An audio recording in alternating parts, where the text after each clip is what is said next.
Halo teman-teman, ketemu lagi bersama saya Nisa di kelas matematika dari Moving Class.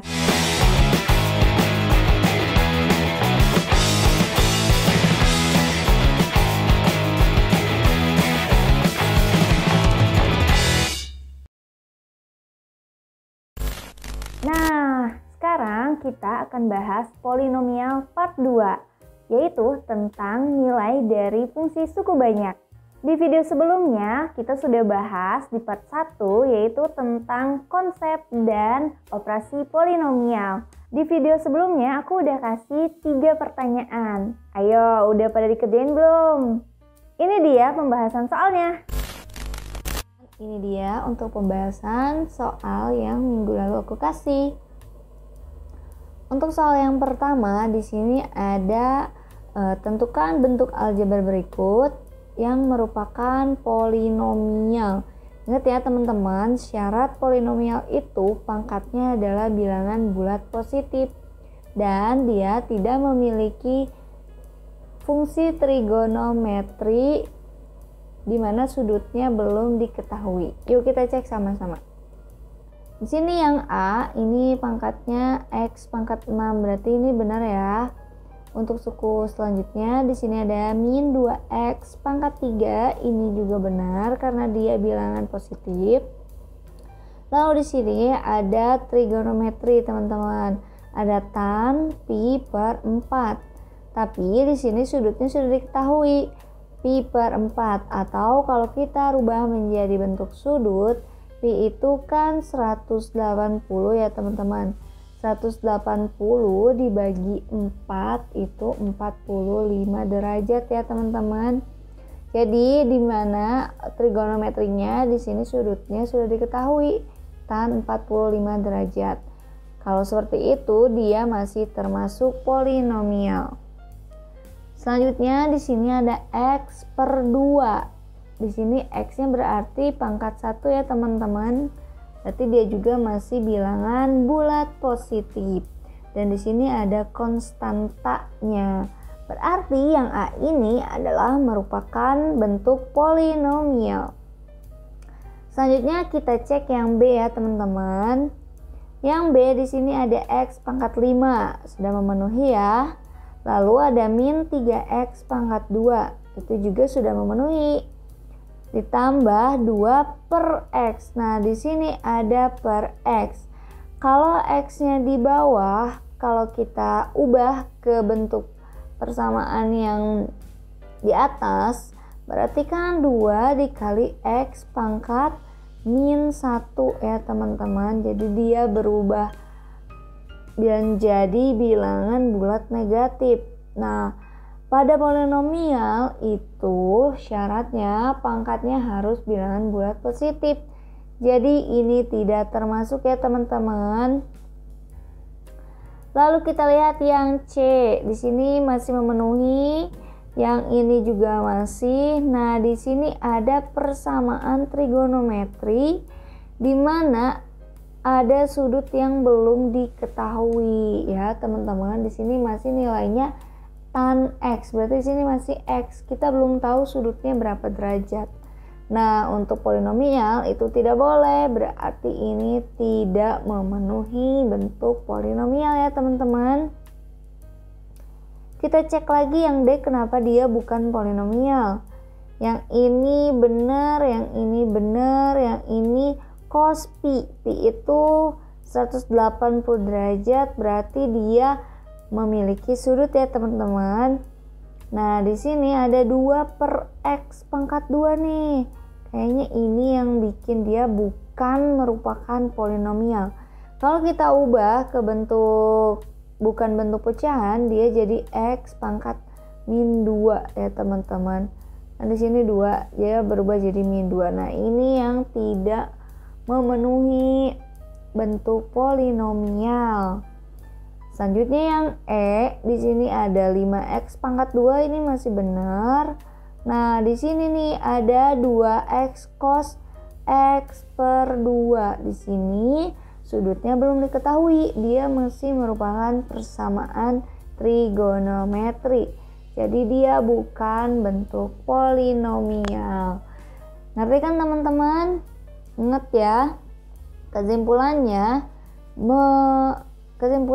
bentuk polinomial itu dia tidak boleh memiliki pangkat yang negatif ya, dan dia tidak boleh ada persamaan trigonometrinya yang belum diketahui sudutnya. Oke, kalau masih ada yang belum paham silahkan komen di bawah ya. Selanjutnya untuk nomor yang kedua. Nah, jika polinomial Px berderajat 4, itu berarti pangkat tertingginya 4 ya teman-teman untuk nilai Px-nya. Dan polinomial Qx itu berderajat 6. Derajat polinomial hasil pengurangan dari Px dikurang Qx adalah, ini sih gampang banget ya teman-teman. Kalau ditanyanya derajat berarti menentukan pangkat tertinggi. Kalau pangkat 4 dan ada pangkat 6 berarti kalau Px dikurang Qx, ya gampang banget, di sini pasti berderajat 6 karena yang tertingginya adalah pangkat 6. Jadi isinya adalah yang B. Gitu teman-teman, gampang banget kan? Nah, untuk pembahasan soal yang ketiga, di sini ada soal diketahui fx sama dengan 3x pangkat 4 dikurang x pangkat 3 min x plus 1 dan gx sama dengan x pangkat 3 min 5x pangkat 2 min 4x ditambah 8. Yang ditanyakan hasil pengurangan dari fx dikurang dengan gx itu berapa ya teman-teman? Yuk kita lihat aja langsung yang sejenis ya. Kita langsung kurangkan yang sejenis. Di sini ada pangkat 4. Kita lihat di GX ada pangkat 4 gak ada kan? Oh, berarti yang pangkat 4 itu masih tetap 3x pangkat 4. Gitu ya caranya. Selanjutnya di sini ada x pangkat 3. Jadi kita dimulai dari pangkat yang tertinggi dulu ya. Nah, di sini x pangkat 3 ada temennya nih yang ini. Di sini ada min x, berarti ini min 1 ya. Min 1 dikurang dengan ini 1 kan. Min 1 dikurang dengan 1 itu min 2. Nah, kita tulis variabelnya x pangkat 3. Lalu di sini ada x. Tapi di sini ada x pangkat 2. Abis x pangkat 3 itu pasti x pangkat 2 kan. Nah, x pangkat 2 ini ada temennya enggak? Enggak ada ya. Di sini enggak ada.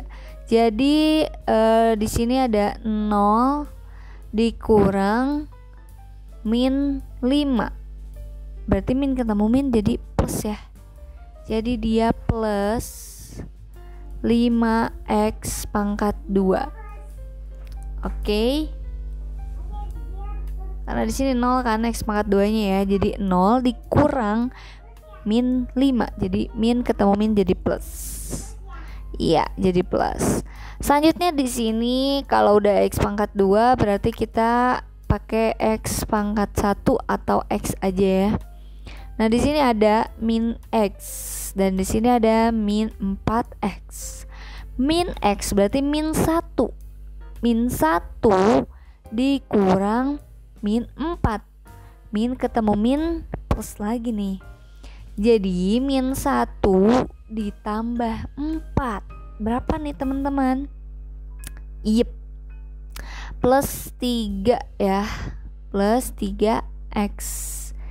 Min 1 ditambah 4 itu plus 3x. Selanjutnya yang terakhir yang x pangkat 0 atau konstanta ya. Di sini ada angka 1 dan di sini ada angka 8. Berarti 1 dikurang 8 yaitu min 7. Nah, ada gak nih hasilnya yang sama? Ada 3x pangkat 4 min 2x pangkat 3 plus 5x pangkat 2. Nah, yang ini ya teman-teman ya. Jawabannya adalah yang D. Gimana? Jawaban kalian udah pada bener belum? Kalau belum, belajar lagi di video sebelumnya ya. Kita langsung aja ke polinomial part 2. Di sini kita akan mencari nilai suatu suku banyak atau polinomial. Di mana jika ada px atau fungsi dari p itu, jika x-nya sama dengan k, maka nilainya adalah p dalam kurung k. Untuk mencari nilai dari suku banyak ada dua cara. Yang pertama ada cara substitusi dan yang kedua ada cara skema Horner. Yuk kita langsung bahas aja cara yang pertama. Di sini ada cara substitusi. Jika ada suatu fungsi px itu di mana x-nya sama dengan k, maka nilainya adalah pk. Atau kita ganti fungsi x-nya dengan k. Langsung aja kita contoh ya biar lebih ngerti. Di sini ada cara substitusi. Jika ada suatu fungsi px itu di mana x-nya sama dengan k, maka nilainya adalah pk. Atau kita ganti fungsi x-nya dengan k. Langsung aja kita contoh ya biar lebih ngerti. Contoh. Nilai suatu fungsi suku banyak di mana ada fx sama dengan 2x pangkat 5 ditambah 3x pangkat 4 min 5x kuadrat plus x min 7 untuk x sama dengan 2 adalah berapa ya? Langsung kita jawab.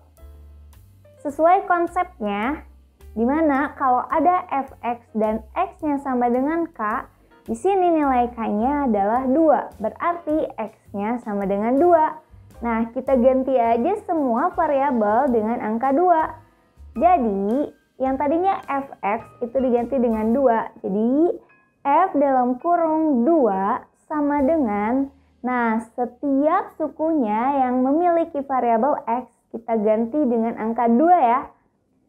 Jadi nilai F2 sama dengan 2 dalam kurung 2 pangkat 5 ditambah 3 dalam kurung 2 pangkat 4 min 5 dalam kurung 2 pangkat 2 plus dalam kurung 2 dikurang 7.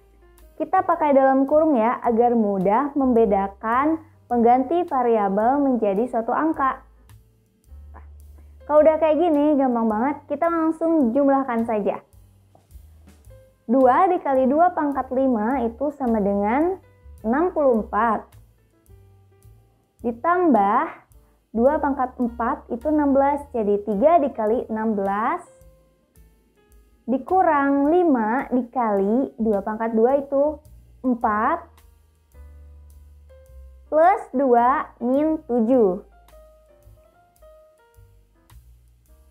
sama dengan 64 ditambah 48 dikurang 5 kali 4 adalah 20 ditambah 2 dikurang 7. Kalau kita jumlahkan semua, hasilnya adalah berapa coba tebak? Hasilnya adalah 87. Jadi nilai P dalam kurung 2 itu sama dengan 87. Gimana? Gampang banget kan?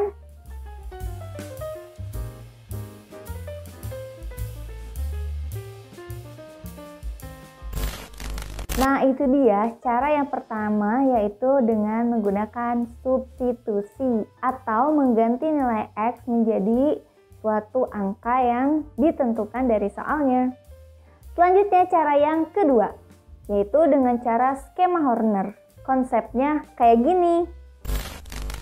Jika ada PX sama dengan AX pangkat 3 ditambah BX pangkat 2 ditambah CX ditambah D, di mana PX-nya itu untuk X sama dengan K, maka cara menghitungnya seperti ini.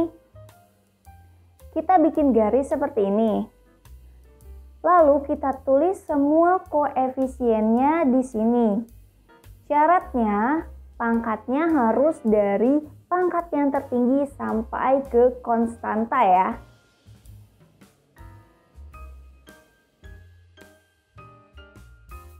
Selanjutnya kita tulis di sini sebagai penjumlahan dan K-nya kita tulis di sini.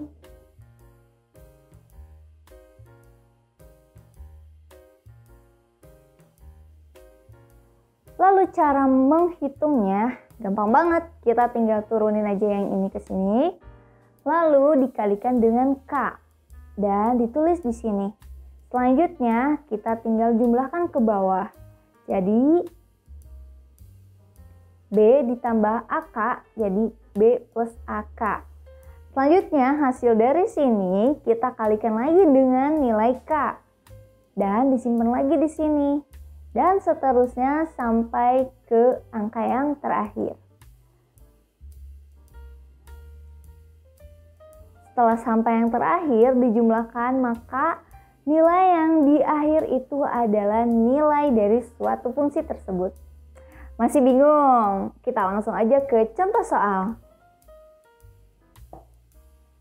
Aku sengaja ambil soal yang tadi biar kita bisa membandingkan jawabannya sama apa enggak gitu ya.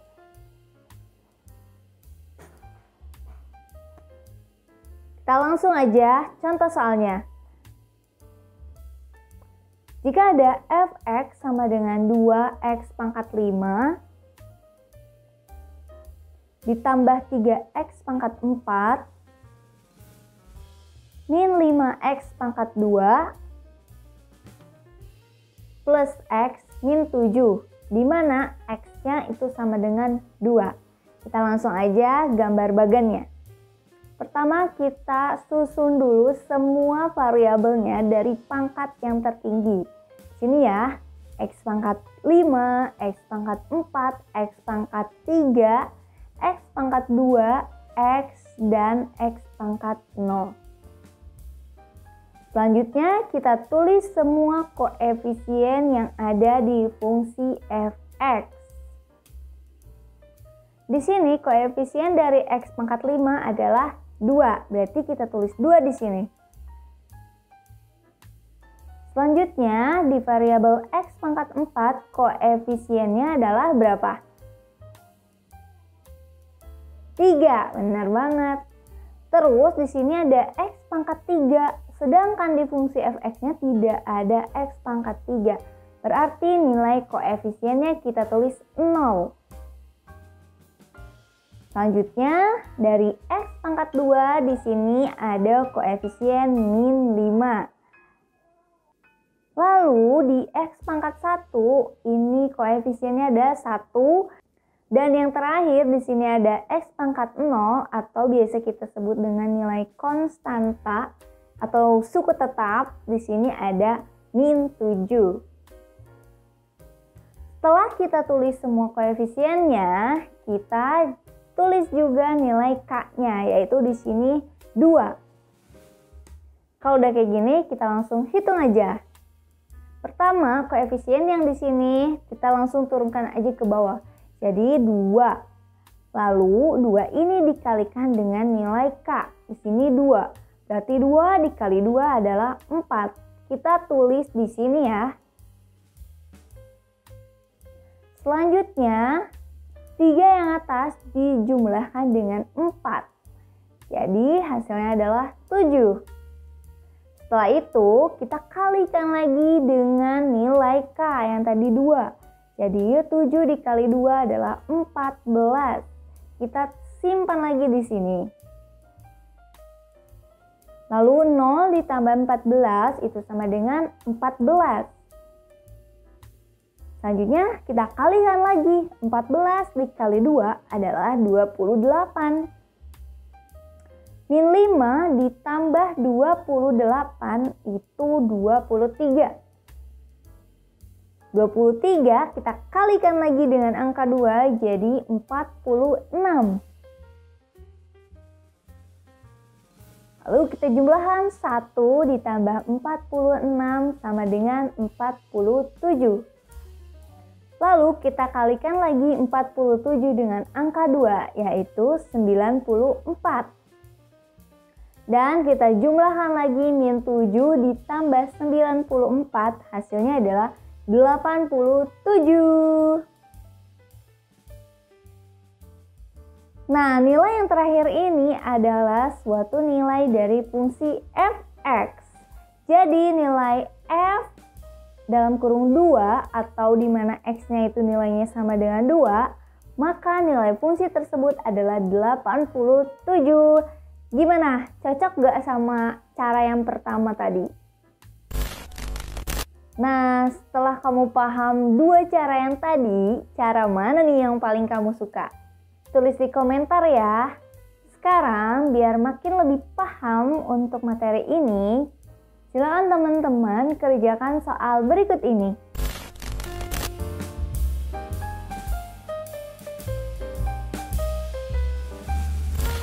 Teman-teman boleh menggunakan dengan cara yang pertama atau dengan cara yang kedua. Jawabannya bisa teman-teman langsung tulis aja di komentar ya. Pembahasan soalnya akan ada di video selanjutnya. Nah, segitu dulu pembahasan untuk nilai dari suku banyak atau suatu nilai dari polinomial. Semoga teman-teman semua bisa paham dan video ini bisa bermanfaat buat semuanya. Jangan lupa nanti tonton lagi video part 3-nya masih bahas tentang polinomial. Sampai jumpa lagi di video selanjutnya. Bye-bye!